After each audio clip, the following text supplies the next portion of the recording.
नमस्कार दोस्तों। स्वागत है आपका अपने यूट्यूब चैनल वेटेरिनरी स्टडी में। और दोस्तों, एलएसी एग्ज़ाम 2021-22 की तैयारी के लिए और जो अपनी एचडीपी जिनकी रनिंग चल रही है उनके एग्ज़ाम की तैयारी के लिए आज की अपनी सब्जेक्ट है वेटेरिनरी मेडिसिन, जिसका पार्ट 2 हम पढ़ेंगे और देखेंगे इसके 100% इम्पोर्टेंट क्वेश्चन और जो 90% आपके एग्ज़ाम में पूछे जाते हैं। दोस्तों, वीडियो को पूरा जरूर विजिट करना और हमारे यूट्यूब चैनल वेटरनरी स्टडी को जरूर सब्सक्राइब करें और बेल आइकन प्रेस करना न भूलें। तो दोस्तों, शुरू करते हैं वीडियो को और देखते हैं इम्पोर्टेंट क्वेश्चन को। तो दोस्तों, जो अपना जो पहला क्वेश्चन है वो है कि साइलेंस डिजीज़ किसे कहा जाता है। देखिए दोस्तों, इम्पोर्टेंट क्वेश्चन है वेटरनरी मेडिसिन के जो एचडीपी सेकंड ईयर वालों का क्वेश्चन है और जिनकी एलएसए की तैयारी चल रही है उनके लिए। और अपना क्वेश्चन है कि जो साइलेंस डिजीज़ है वो हम किसे कहते हैं।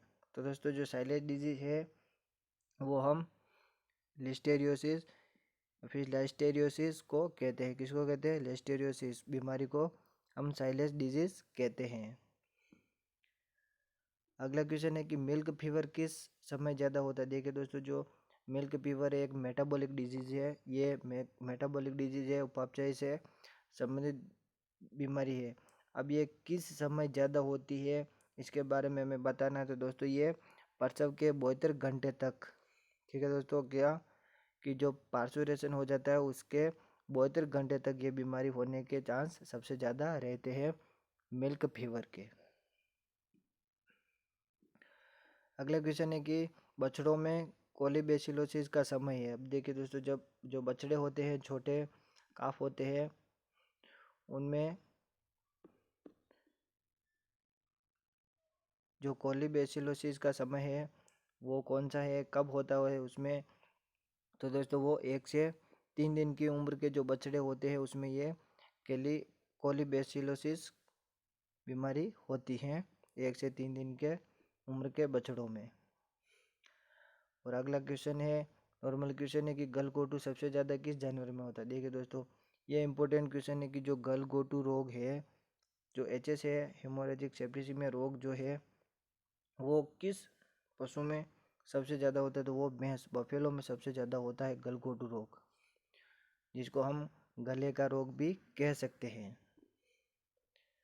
अगला क्वेश्चन है कि अंतिम ट्राइमेस्टर में गर्भपात, जोड़ों में सूजन, हाइग्रोमा एवं चमड़े जैसा जेर किस बीमारी में देखने को मिलता है। ये इम्पोर्टेंट है क्वेश्चन है दोस्तों, कि जो अंतिम ट्राइमेस्टर है गर्भावस्था का, उसमें गर्भकाल, अबॉर्शन, जोड़ों में सूजन, इन्फ्लेमेशन हो जाता है और चमड़े जैसा जेर जो प्लेसेंटा होती है वो चमड़े जैसी हो जाती है। तो वो किस बीमारी में देखने को मिलती है। तो वो दोस्तों हमें ब्रुसेलोसिस बीमारी जो है उसमें ये देखने को मिलता है।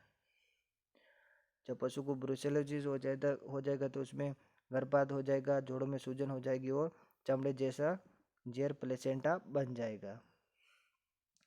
अब देखिए दोस्तों, अगला क्वेश्चन है इम्पोर्टेंट, कि जो थनैला रोग है, मास्टाइटिस है, वो सबसे ज़्यादा किस जानवर में होता है। तो दोस्तों, ये सरल और इम्पोर्टेंट क्वेश्चन है कि जो थनैला रोग है वो गाय में सबसे ज़्यादा होता है, कैटल काऊ में। ठीक है दोस्तों।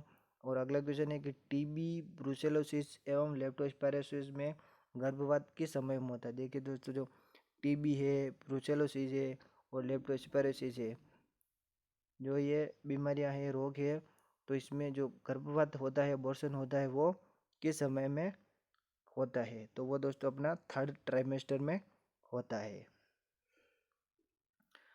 अगला क्वेश्चन है कि प्रथम ट्राइमेस्टर में गर्भपात कौन करवाता है। ये इंपॉर्टेंट क्वेश्चन है कि जब प्रथम ट्राइमेस्टर होता है तो उसमें वो कौन सी बीमारी है जो अबॉर्शन हो जाता है उसके कारण से।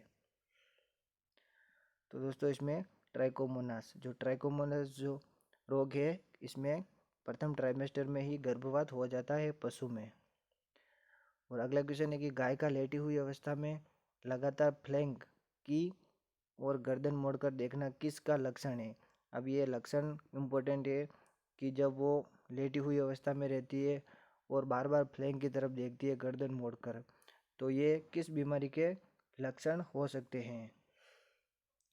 तो दोस्तों, ये लक्षण अपना मिल्क फीवर का होता है, जो एक मेटाबॉलिक डिजीज है। अगला क्वेश्चन है कि मिल्क फीवर की विशेष अवस्था जिसमें गाय खड़ी नहीं हो पाती है। अब जो मिल्क फीवर की भी एक अवस्था होती है, बीमारी होती है जिसमें गाय खड़ी नहीं हो पाती है, तो वो कौन सी अवस्था है? तो दोस्तों वो है अपनी अवस्था डाउनर काउ सिंड्रोम। ये इंपॉर्टेंट क्वेश्चन है दोस्तों मेटाबॉलिक डिजीज जो मुख्यतः नॉर्मली होते हैं। अब देखिए दोस्तों कि तिल्ली बुखार किसे कहते हैं। तिल्ली बुखार जो दूसरा नाम है वो हम किसे कहेंगे तिल्ली बुखार दोस्तों? तो वो हमें एंथ्रेक्स रोग होता है उसको हम तिल्ली बुखार कहते हैं। अगला क्वेश्चन है कि मुर्गी में पॉलीन्यूराइटिस किस विटामिन की कमी से होता है। देखिए दोस्तों जो पोल्ट्री है मुर्गी उसमें पॉलीन्यूराइटिस किस विटामिन की कमी से हो रहा है? तो दोस्तों विटामिन B1 है उसकी कमी के कारण मुर्गी में पॉलीन्यूराइटिस होता है, विटामिन B1। और वसा में घुलनशील और विटामिन नहीं है। देखिए दोस्तों वसा में घुलनशील विटामिन और वसा में नहीं जो घुलनशील है इनके द्वारा बारे में पूछा गया है। तो दोस्तों जो इसका राइट आंसर है वो है अपना सी। तो जो सी जो है वो वसा में घुलनशील विटामिन नहीं है। देखिए दोस्तों वसा में घुलनशील विटामिन में आपको बताता हूँ ADEK। अब इसका शॉर्ट फॉर्म क्या है? अडेक। क्या याद रखना हमको? अडेक जो वसा में घुलनशील है वीएडेक या फिर वडेक बोल सकते हैं, या वडेक बोल सकते हैं, जिसे विटामिन ADEK जो वसा में घुलनशील होते हैं। अब जल में घुलनशील विटामिन है तो दोस्तों आपका विटामिन जो जल में घुलनशील है वो है सी, क्योंकि D, E और K ये वसा में घुलनशील है। अगला क्वेश्चन है कि कौन सी विटामिन हार्मोन की तरह कार्य करते हैं। अब देखिए दोस्तों ये इंपॉर्टेंट क्वेश्चन है कि वो कौन सी विटामिन है जो एक हार्मोन की तरह कार्य करती है। तो दोस्तों जो सी है, जो विटामिन D है वो आपका हार्मोन की तरह कार्य करता है जो आप सूर्य की रोशनी से मिलता है।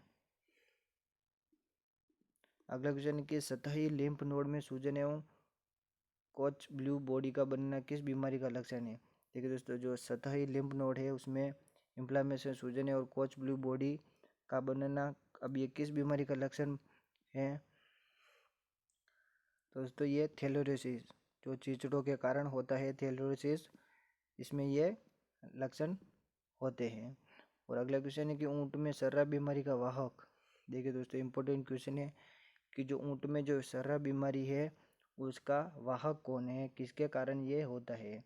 तो दोस्तों ये मक्खियों के कारण होता है। किसके कारण? मक्खियों के कारण।